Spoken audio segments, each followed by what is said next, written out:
আসসালামু আলাইকুম। ডেইলি লিমন ব্লগে আপনাদের সকলকে স্বাগত জানাচ্ছি।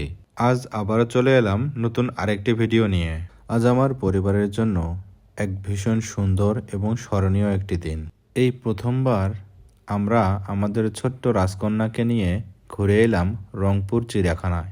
অনেক দিন ধরেই ভাবছিলাম ওকে নিয়ে কোথাও একটু প্রকৃতির মাঝে সময় কাটাতে যাব, যেখানে থাকবে গাছের সবুজ, পাখির ডাক আর নানান প্রাণীর উপস্থিতি। আজ সেই স্বপ্নটা অবশেষে পূরণ হলো।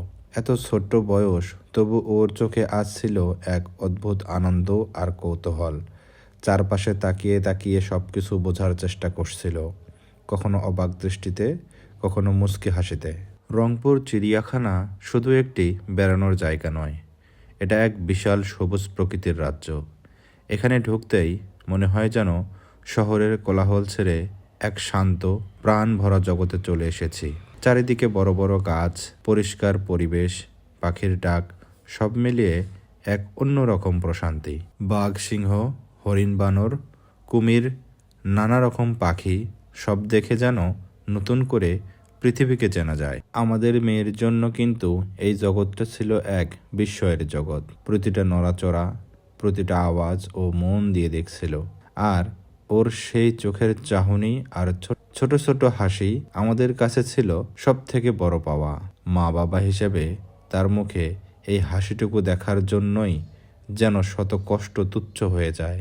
আমাদের মেয়েটা যদিও খুব ছোট, কিন্তু তার চোখে ছিল এক অজানা বিস্ময়। সে যেন সবকিছুকে গভীরভাবে অনুভব করার চেষ্টা করছিল। কখনো আশেপাশে তাকাচ্ছে, কখনো কোনো শব্দ শুনে চমকে উঠছে, কখনো আবার একদম মিষ্টি করে হাসছে। তার সেই ছোট্ট প্রতিক্রিয়াগুলো আমাদের কাছে ছিল সবচেয়ে বড় পাওয়া। বাঘের খাঁচার সামনে গিয়ে আমরা থামলাম। বিশাল আকৃতির সেই প্রাণীটিকে দেখতে দেখতে মনে হচ্ছিল কত বিচিত্র এই পৃথিবী। সিংহ, হরিণ, বানর, কুমির, রঙিন পাখি, প্রতিটা প্রাণী যেন আল্লাহর সৃষ্টি, এক একটা নিদর্শন।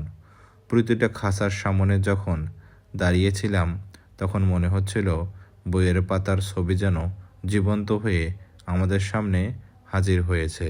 আমাদের মেয়ে যখন কিছুক্ষণ পর আমার কাঁধে মাথা রেখে চারপাশে দেখছিল, তখন আমার মনে হচ্ছিল এই ছোট্ট মানুষটাকে নিয়ে আমার কত স্বপ্ন। একদিন সে বড় হবে, স্কুলে যাবে, নতুন নতুন জায়গা দেখবে, অনেক কিছু শিখবে। আর আজ থেকে তার সেই পথ চলার ছোট্ট একটা অংশ শুরু হয়ে গেল এই চিড়িয়াখানা ভ্রমণের মাধ্যমে। এই জায়গাটা শুধু পশু পাখি দেখার জায়গা নয়, এটা এক ধরনের শিক্ষা কেন্দ্র। এখানে এসে বোঝা যায় পৃথিবীতে মানুষ ছাড়াও আরও কত প্রাণী আছে, যাদেরও জীবন আছে, অনুভূতি আছে, জায়গা আছে। আমাদের সন্তানরা যেমন ছোট থেকেই প্রকৃতি, প্রাণী আর পরিবেশকে ভালোবাসতে শেখে, এই দোয়াই করি। চিড়িয়াখানার ভেতরের পথগুলো দিয়ে ধীরে ধীরে হাঁটতে হাঁটতে আমাদের মনে হচ্ছিল আমরা যেন সময়ের সাথে সাথে একটা স্মৃতির ভাণ্ডার তৈরি করছি। মোবাইলে ছবি তুলছি, ভিডিও করছি, কিন্তু আসলে যেটা সব থেকে বেশি ধরে রাখছে সেটা হলো আমাদের হৃদয়ের ভেতরের অনুভূতি। আমার জীবন সঙ্গিনীর চোখেও আসছিল এক অন্যরকম তৃপ্তি। একই সন্তানের দিকে তাকিয়ে, একই আনন্দ উপভোগ করে আমরা তিনজন যেন এক নতুন বন্ধনে আরও গভীরভাবে জড়িয়ে পড়ছিলাম।